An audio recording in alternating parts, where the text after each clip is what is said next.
Hello, my name's Right. Kate, and I am a technical idiot this morning.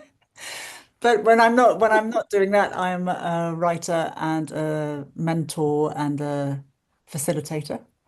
And I'm talking today with Leo Taylor about when the hell is New Year anyway. Leo, would you like to introduce yourself, please? Hi, I'm Leo. I'm also a writer and massage practitioner and yoga teacher. And yeah, we're really interested in this. We've been talking a lot about this idea of newness, haven't we? And I went down a little rabbit hole of when New Year is. So obviously there's the January the 1st, New Year, which is our current New Year, where you're supposed to automatically, overnight, reinvent yourself with some kind of grand, grand intentions and resolutions and quite a lot of shame and guilt and all that sort of capitalist stuff. It's just a made up day. It's quite arbitrary, isn't it? Because it moves on from the 13-month year. So then previously to that, we would have had 13 months. That would have been at a different time, New Year. Would have gone with with the moons, would have been about February the 17th.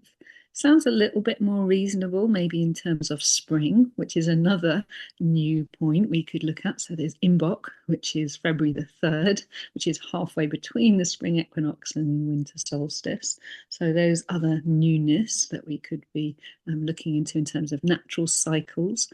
There's the Chinese New Year, which is, I like that one the best because that's a little bit more amorphous. And it's not like a one day, like suddenly here we go, right? Like yesterday we were this, today we're that. So I thought that was a nice start, really, for um, a sort of move away from the less absolute. This is a day by which you're supposed to have finished everything, tied everything up, and then moved on to something new where you have all this intention and resolution. So I thought that sort of slightly less polarized perspective was a good place for us to begin in our looking at, what does New Year mean for you? Mm, nice. Yes. Let's be more Chinese, as usual. Chinese medicine had it sorted, has had it sorted for like a billion years. Yeah.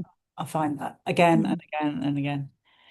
I'd like to mm, add a layer of agency and choice to the picture mm, so that we can get to choose what New Year means anyway. So, mm, what does that actually mean? I think the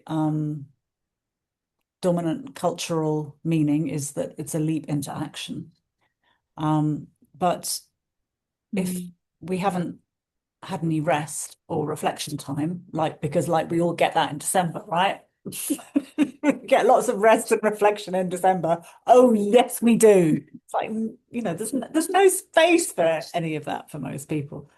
So the why there is no basis from which to leap into action. So we have agency. You could choose that New Year is a time of delight or hope or spaciousness or forgiveness or compassion or whatever you damn like really. But you to choose what it is with consciously, and that gives it a whole other flavor. absolutely. And also that's a really nice, invitation to get so caught up in our very cultural dopamine driven surge for newness as being the ideal before we've even taken time to savor what we already have and what's actually here. And I love those words that you dropped in there as well, sort of, because that speaks to me in terms of yoga about like santosha and that finding contentment in what's here, which includes everything. So you might find like real joy, even though it's muddy, like both physically, metaphorically, and so it's still sludgy and a bit sort of cloggy at this time of year. But you might find real joy in lying on the sofa and doing your yoga nidra. It doesn't need to in a joy, the sort of joy that you find from, achieving a new thing or buying a new thing or a new habit or becoming a whole new person. Jesus, that's sort of so intense, isn't it? That you've got to become a whole new person every new year. Really, such a lot of pressure. And it feels like it's really symptomatic, doesn't it? Yeah.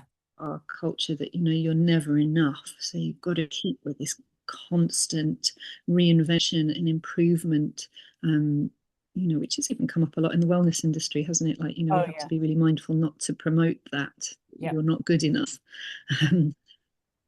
Yeah.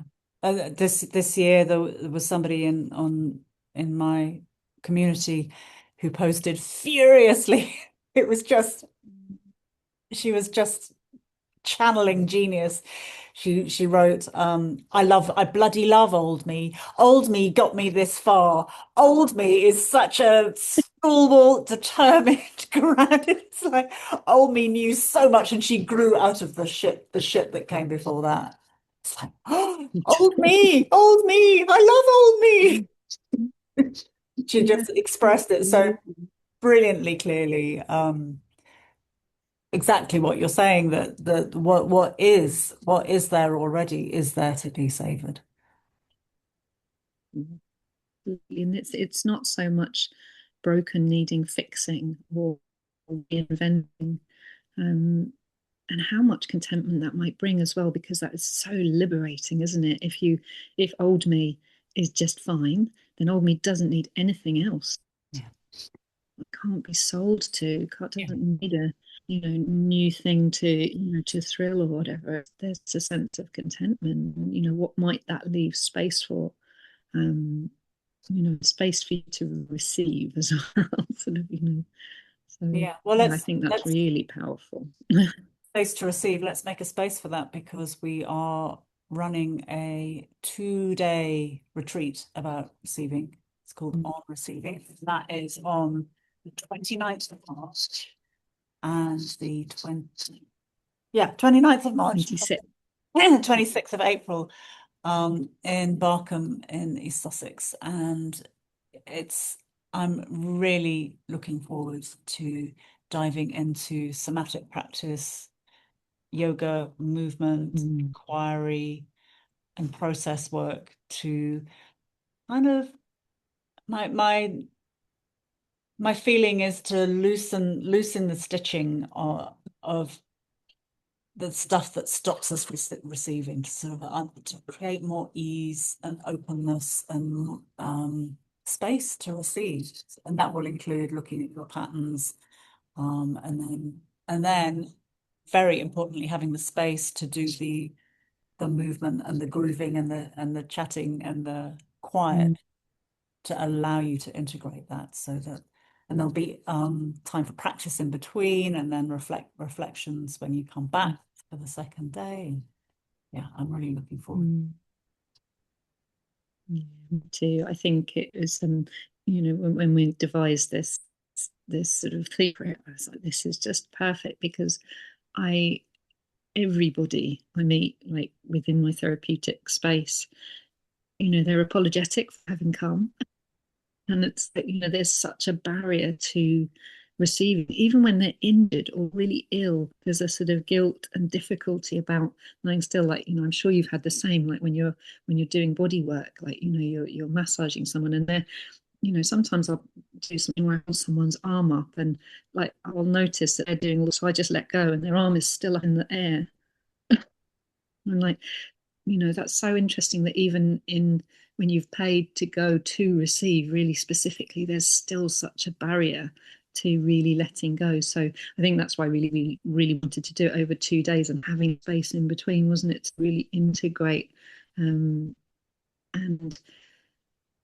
not just be one day where you go and receive some information and then you're left with it. So there's the possibility to come back and really be accountable as well to yourself, um, and how you're able to process that because there's so much holding and so much conditioning, Mm. um, and so much worth placed on constant doing, which again feeds back into the new year thing that you've got to constantly be growing and producing something amazing. And that doesn't leave any space for resting at all.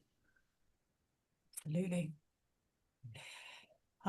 So just to finish that, there's an installment plan, and that's available until the 26th of February. And for places available. We haven't actually answered our question. When is New Year? What's your what Yeah. would you care to give an answer to that, or we're just going to fudge it? Okay. So I think it's a continuum is my answer to that. I don't think there is a point, a little bit like it is an arbor bigger where in September. So you could September, it's the new school year. um, and that's totally arbitrary, isn't it? It's like the end of summer, is it? The end of Is it the harvest. end? Is it the They didn't beginning? need the kids in Like the so I fields anymore, so they decided to start school yeah, after that. exactly. Yeah, totally. If we look at the commercial world, as soon as one thing has finished, the new thing, like, I don't know about you, but I'm already seeing Valentine's Day and Easter stuff in the shops, which I find absolutely horrific. It's like the minute Christmas was done, it's like there's a new thing to be propelling you forwards. Um, we're so caught up in that and those commercial things. I think it always comes back for me, coming back to sort of natural cycles, which are not absolute, like spring doesn't start on a day. I've seen crocuses and snowdrops and daffodils, but it still feels very wintry. And in the summer, there will be the decay already is there, and it's constantly shifting, but it's more subtle rather than these sort of big epiphanous. Here we are new. So yeah, I think that's my answer. How about you?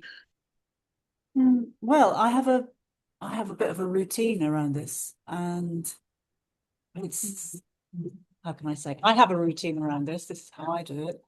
So I'm Mm, blessed with an autumn birthday, and at that point, mm, I do a fairly chunky annual reflection, and then mm, from that, naturally, of its own accord, extrapolates. Well, if not this, if not that, then what?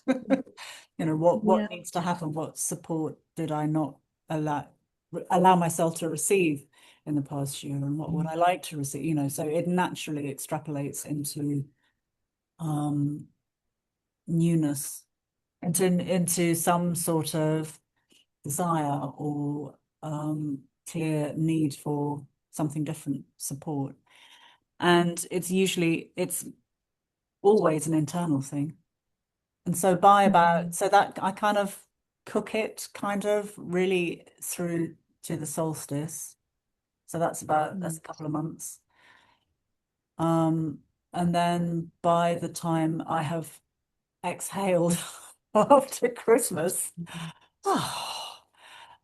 I can bring my attention back to myself. So mm, completely conversely against nearly everything that we've been talking about, mm. by New Year, I'm already in the groove. By January, Yeah, especially, exactly. I'm in the groove. And that to anybody else looking at me, they wouldn't know that. It's not that I'm doing anything different, although this year I did do something different, but that's not the thing. It's about this long process of looking at what's needed. Mm, But what mm, supports this is monthly intentions with the moon. It's really mm, simple. I just every month I find some kind of intention, and it might be a word, it might be forgive mm. or lean back, or it might be a practical thing. I'm Yeah, trying to eat earlier at the moment in the evenings. mm, Eat earlier. yeah, So it's very practical this month. It's often esoteric, and those there's just one thing to keep me focused through the year. yeah. Lovely. I mean I suppose I use sankalpas in yoga nidra for that a lot. Yeah, Um, that so works. That weaves into my nidra as well. Yeah, yeah, absolutely. absolutely. And so sometimes I'll find that it's the same thing, like, is resonant for quite a long time. Other times it's just something that's really, that sort of come up in that moment that, is quite quick to move through. Other times, it's a really long one that, I keep coming back to. So Yeah, I love that sort of you've totally changed the year around to suit you, because that makes much more sense as well in terms of your rhythm from when you were Yeah. born. For the people who are lucky enough to be menstruating, then you have your own cycle there. Mm. And not forgetting that there are so we're affected by so many other cycles, relationship cycles, cycles of health and ill, Yeah. chronic conditions have cycles. Hmm. Kids, they have their own cycles going on if you're parenting, that we are affected by so many other cycles, and they will all have their own, and creative cycles also have their own intelligence. So Yeah. it's all going on all at once. Makes you dizzy when you start to think about Mm. it. But it just means Yeah. that this annual January 1st thing is just one element, an arbitrary Yeah. forced element, that Hmm. does not take into account all these other cycles. Yeah. And same as anything, is like take from it what is useful to you Yeah. anytime, and that might change. So, my relationship with January the 1st used to be really different when I was younger. I don't know. I used to love it when I was a teenager and, 20s, and going out and sort of seeing out the old year. And, Yeah. I can't think of anything I'd like to do less now. But it really resonated at that time, and now it doesn't. So recognizing, as you say, that those life cycles, that your pace and your rhythm might really change, and to allow yourself that space, and that's receiving as well, isn't it? That receiving of that information from yourself, rather than just receiving from outside, like a sort of well-tuned radio. Oh, is there anything else we want to say to close off? I think just maybe take a moment just to receive what you need from this. Hopefully that you might like to join us. That's the 29th and April the 26th. Yeah, lovely. Well, Leo, thank you for joining me. I think Thanks, Kate. give up Pleasure as trying to always. do lives on Instagram. Yeah, totally. Mm. Yeah. Okay. Great. We hope to see Mm. you in the spring. Bye bye. Mm.